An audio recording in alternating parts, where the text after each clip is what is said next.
avec Dieu. 9 janvier. De beaux vêtements.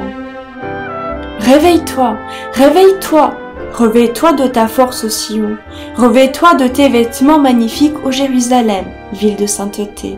Ésaïe 52, 1. Pendant la nuit, j'ai vécu une expérience similaire à celle que j'ai vécue à Salamanque, New York, il y a 2 ans. Quand je me suis réveillée de mon premier court sommeil, il me semblait que j'étais entourée de lumière, et la pièce semblait être pleine d'anges célestes.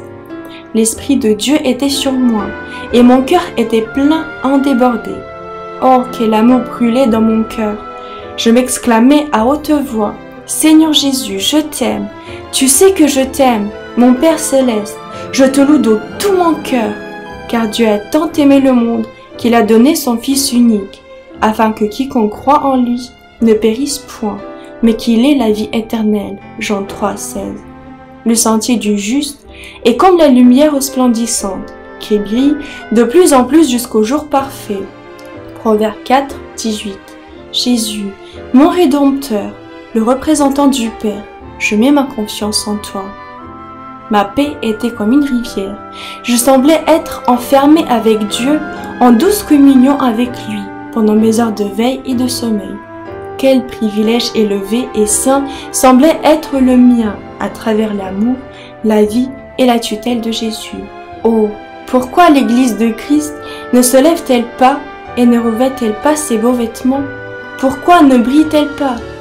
La principale cause d'un christianisme si faible, c'est que ceux qui affirment croire en la vérité ont une connaissance très limitée de Jésus et une estimation très faible de ce qu'il serait pour eux et de ce qu'il pourrait être pour lui.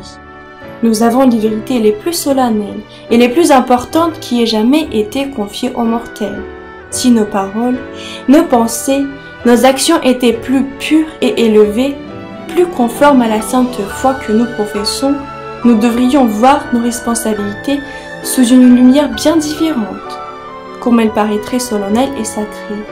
Nous aurions un sens plus profond de nos obligations et devrions nous efforcer constamment de perfectionner la sainteté dans la crainte de Dieu. Les choses terrestres, temporelles seraient subordonnées aux choses célestes et éternelles. Je suis tellement reconnaissante pour le privilège d'être connectée avec Dieu, et ce, dans toutes les manières possibles. Je me sens hautement honorée. Tout ce que je demande, c'est que le Seigneur, dans sa grande miséricorde et sa bonté, me donne la force nécessaire à son service. Lettre 20 A, 9 janvier 1893, au capitaine C. Eldridge.